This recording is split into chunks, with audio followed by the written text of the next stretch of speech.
Welcome all to episode 17 of SciCup, Veretis' twice-monthly podcast. Today we're talking to our good friend Angus Crichton, professional rugby league player who's represented his state on 4 occasions in State of Origin. He started his career with South Sydney, but of course now plays for the mighty Sydney Roosters. Outside of rugby league, Angus has led the First Peoples Project, spending time living with Indigenous families in East Arnhem Land to bring global awareness to the amazing culture of Indigenous Australians. Thank you for joining us, Angus. Oh, thanks for having me, man. Look forward. Brilliant. So, mate, 2020 has been a crazy year for most of us, with COVID, starting with bushfires, moving into COVID, of course, even before that, drought. For yourself, in particular, playing first grade, it has meant living inside a bubble for most of this year. For those of us living outside of the bubble, can you explain a little bit what it's been like and what have been some of the challenges, surprises, and what in particular you missed the most? Yeah, it's been really tough, man. I think the biggest thing with being COVID and all, I think it's a global thing. It's not just a one country or one town or one demographic thing. Is everyone's sort of in the same sort of situation, so you can't kick stones and be too upset about it. You just got to sort of look at the positives and get on it and keep doing what you're doing. And for us, it meant going to a bubble. So it's strange. It was weird at first, but it's second nature now. I think it's what you're used to. And every morning you've got to wake up and you've got to fill out an application questionnaire about where you've been, if you had any symptoms, temperature checks every day. If you've got any symptoms, you've got to go and get tested and get 2 negative tests come back before you're allowed to go back and train and whatnot. So it has been tough. It's been full on. We're only allowed to be at home. Then we're allowed to go to training. We're allowed to go to the grocery store, and that's it. We're not allowed to go to cafes, restaurants, the beach, or hang out with friends, or have visitors to our house, or see our family, which has been tough. But mate, like anything, you got to make sacrifices, and that's one that we've had to make as a game. And we're lucky to be able to go out there and do what we do every weekend and call it our job. Absolutely. And is there anything that you think you're going to struggle to readjust to coming back out of the bubble? Oh, no, I'm so excited for the season to end and be able to go out and have a beer with my mates, or just go and catch up with my mum and my dad and go out for coffee or breakfast, and all the little things that you sort of take for granted pre-2020.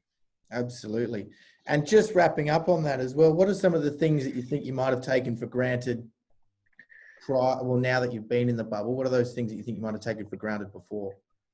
Just simple things like hanging out with your mates, catching up with friends, being able to go to the beach and go for a swim on a nice afternoon. Simple pleasures like that, the sort of things that you miss the most. And I guess hanging out with your loved ones in your circle, that's the sort of things that you miss.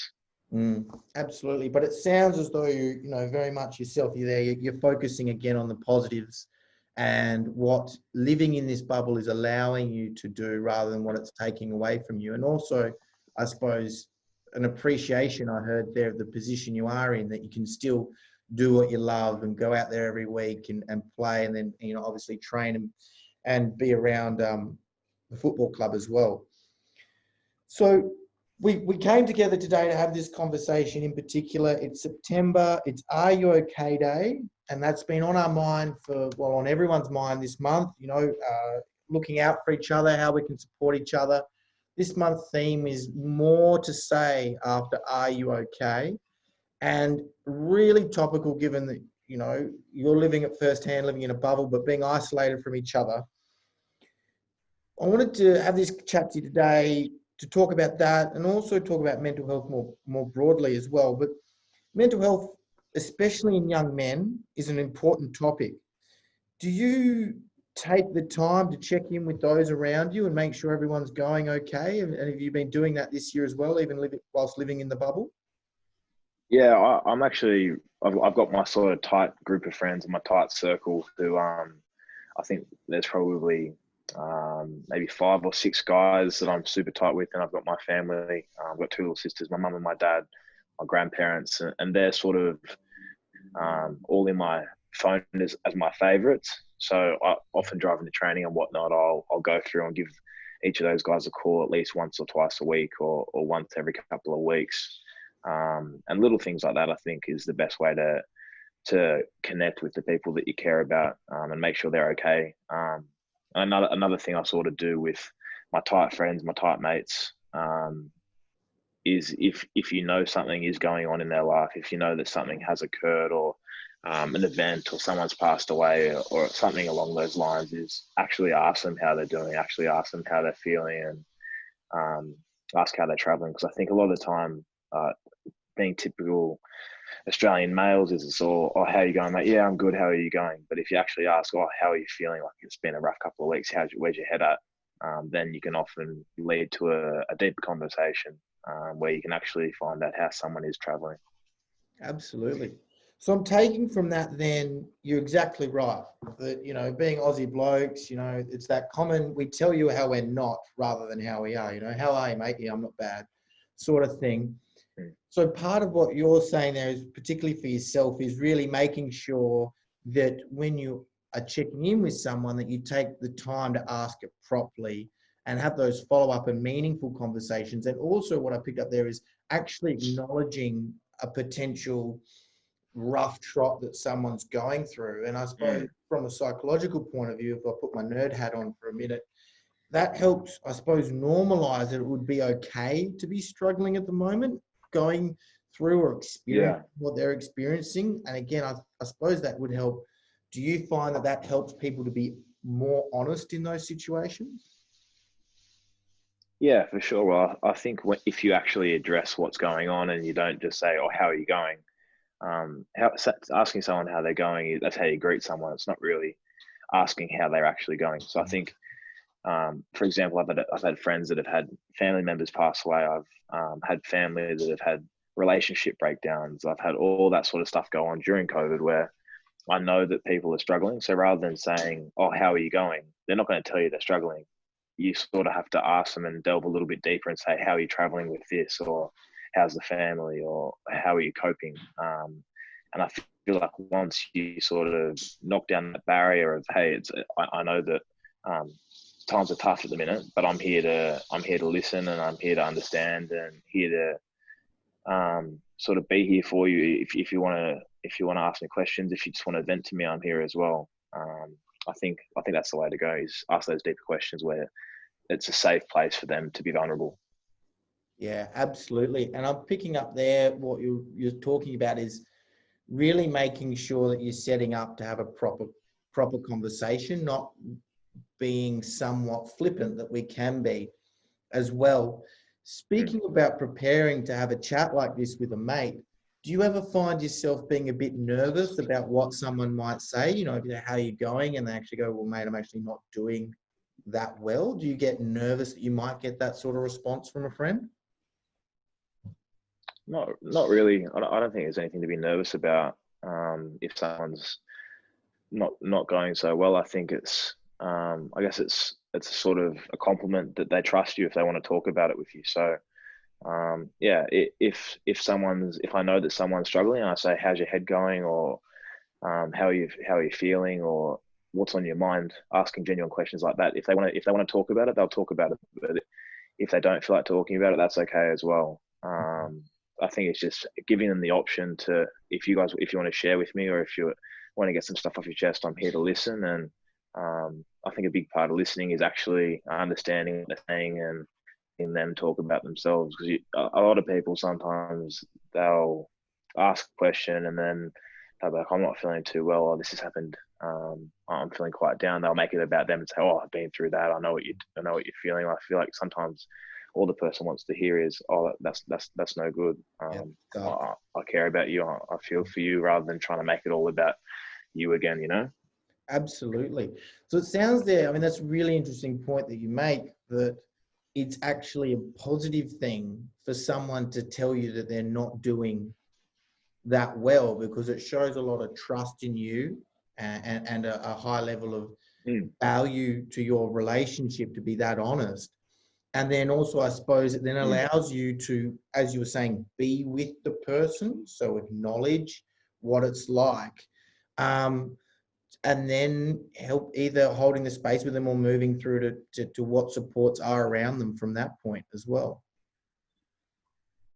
Yeah, for sure. for sure. Perfect. The other thing, going back to your initial sort of when you were talking about staying connected with people during COVID and during the bubble, you were mentioning there that you take the time to call, you know, your family and your favorites and your friends, and you do it on your way to training. And, you know, here at Veretis, we work with a lot of people across a lot of different industries, but everyone's had that sort of experience where they're unable to be face to face with their best mates or their family because they're in lockdown or they're in another state and they can't get across the borders. But, and obviously, well, I'm assuming, but I imagine you'd feel the same, that you'd rather have those face to face or have a face to face interaction with your family or friends. But it sounds like you still get value out of just picking up the phone, even for 5 to 10 minutes. Yeah, for sure. I think as you know, as you get older, some of your best mates end up moving away. So some of my best mates aren't living in Sydney. They're either in regional parts of Australia or in other countries and that kind of thing. So yeah, and I find calls just as good as FaceTime. I think sometimes when you just give a call, you might be listening to music in the car, but it's that same 5 minutes as if you give someone a buzz. And I feel like there's a difference between giving someone a call when you need something from them and when you're giving someone a call for a general chat. I think it's a nicer call to get when you're actually just checking in with your mate and they're not calling you because they want you to send them a jersey or they want you to I don't know, to do them a favor or some sort. I think if you're just calling for a general chat to see how they're going and just be interested in their lives, because obviously they're your tight mates for a reason. And often it's easy in a climate like this when you can't see your friends all the time or people are moved away to grow apart and lose connection. But I sort of try to keep that connection by doing that. Yeah. So you definitely then see value in having an interaction with your friends and family rather than just, you know, well, I can't do it face to face, so I'm sort of not going to worry or bother doing it. Yeah, 100%. I think friendships, relationships all need that sort of time. You need to put the effort in, and otherwise they won't flourish, and they'll probably fade away, to be honest. So for me, I've got people who I've consciously thought, these are the people who mattered to me. These are the people who I care about, and you can't always wait for them to give you a call. Because a lot of the time people aren't switched on to that kind of thing and it just never ends up happening. So, yeah, it's quite easy to just write down a list of 10 of your best mates and family members and chuck them in your favorites in your phone and give them a call every couple of weeks. And you keep that friendship and that relationship really strong. And you're right. You're 100% right. It doesn't matter who calls who. It's about the conversation that you have with a person. So it's not really worth getting caught up on, or they haven't called me, or you know, I haven't heard from that person for a while. It's about getting on the front foot and feeding those relationships, like you say. So you spend most of your time obviously in and around a footy club. It's what you do for your work. You've been doing that since you were, I imagine, 5 years old. What role and benefits do you think organisations such as football clubs, other community groups, teams, you know, your work team, and social networks, what role and benefit do you see them playing in supporting mental health for individuals and for our communities? I feel pretty lucky. I obviously work in an organisation that's very forward thinking, and they supply us with counselling and that kind of thing if you need it, or therapy if you need to go down that avenue. But I think deeper than that is your line of work. If you're passionate about it and if you love what you're doing, it's often a group of very like-minded people who are all on the same page about most things. It doesn't matter where you come from, or especially where in my line of work, everyone's got such different backgrounds, different cultures, different beliefs, and everyone sort of is on the same sort of journey, trying to achieve the same sort of common goal of being great at what we do.